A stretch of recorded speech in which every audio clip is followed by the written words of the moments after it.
Hi, my name's William Schaeffer, and I have another book review today. And today's book is 37 Practices of a Bodhisattva.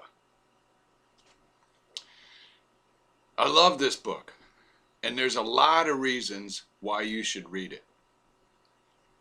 First off, historical.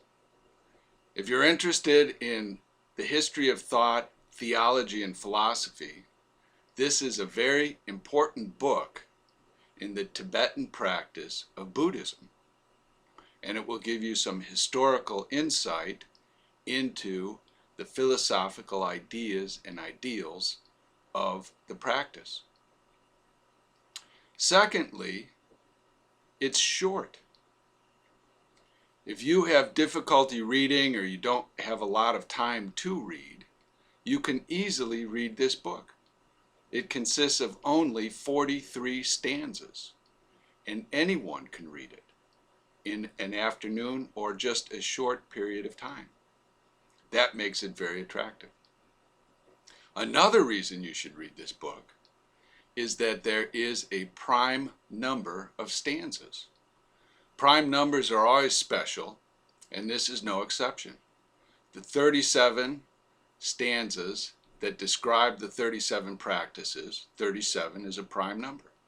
And all in all, including the introductory and concluding stanzas, there's 43. And 43 is also a prime number. Now, the original intention of this is to read and recite it 1,000 times before you move on to the next practice. And the book is short enough that it's actually conceivable to do this. Now, I found this book in a used bookstore and paid $5 for it. But you can get it for free if you go to the correct Tibetan Buddhist institution. In Los Angeles, it is available for free from the Santa Monica Karma Kagyu. And there is the information right there. And there's the price I paid for it.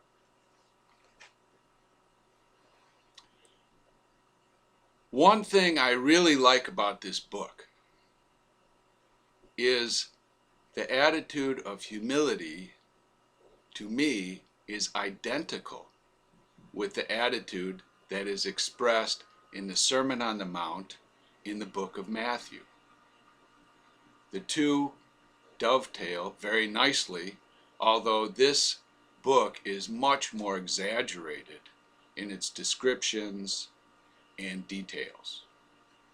Another reason to read this book is it just might lead to enlightenment and spiritual improvement. But that's open for some debate. And finally, the last reason I recommend this book is it is absolutely hilarious. If you read it the right way, the descriptions that this monk put down are so contrived and exaggerated that you can't help but laugh. And it's very, very enjoyable. At the same time, gently reminding you of the true spirit of humility and patience in spiritual advancement. This is a wonder.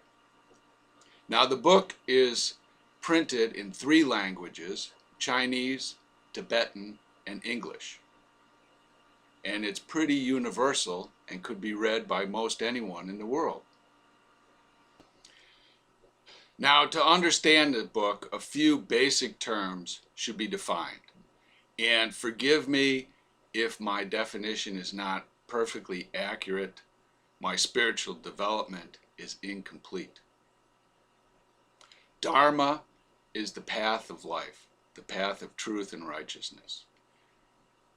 A bodhisattva is an enlightened being, similar to Jesus without the trappings of being the Son of God.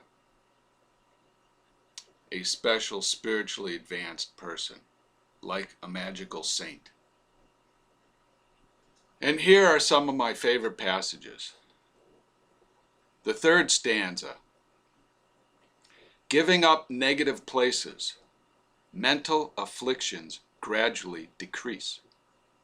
With no distractions, virtuous activities naturally increase.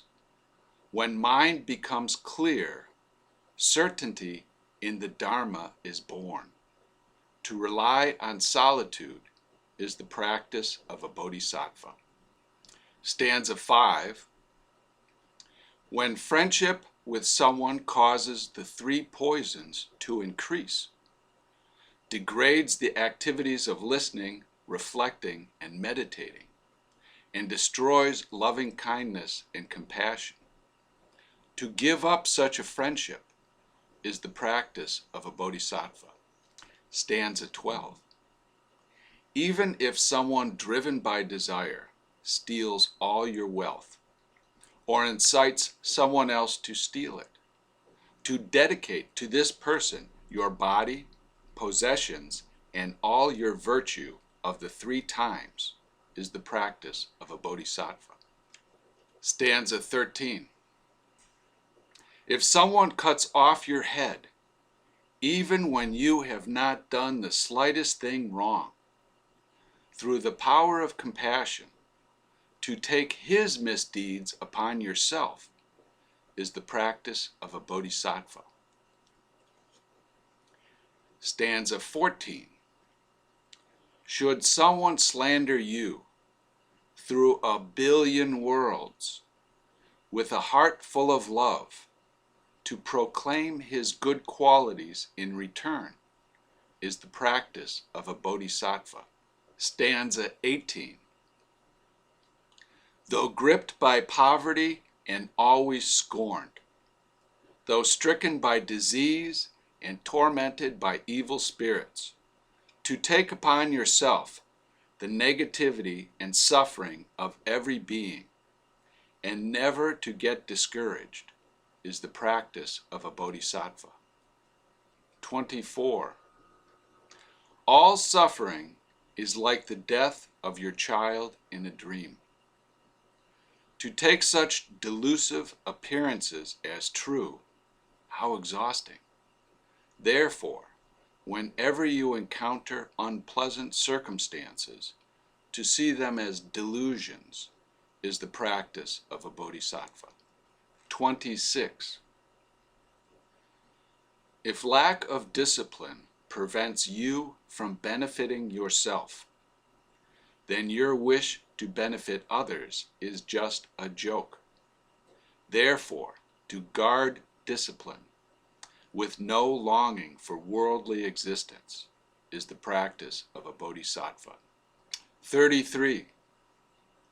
Desire for gain and honor leads to arguments, and activities of listening, reflecting, and meditating decline. Therefore, to relinquish attachment to the households of friends, relatives, and sponsors is the practice of a Bodhisattva. 34. Harsh words disturb the minds of others and compromise a Bodhisattva's right conduct. Therefore, to give up harsh and unpleasant speech is the practice of a Bodhisattva. 36. In brief, wherever you are and whatever you do, always examine the state of your mind. Cultivating mindfulness and awareness continuously to benefit others is the practice of a Bodhisattva. Now, anyone that knows me knows that I fall far short of this ideal, and I'm not speaking as any sort of advanced intellect or personality. I exhibit continuously all these flaws that they talk about. But nevertheless, I find the book enjoyable to read, and when I read through all 37 or 43 verses, I'm a little bit calmer and a little bit more peaceful. I highly suggest reading 37 Practices of a Bodhisattva. Thank you, and leave your comments below.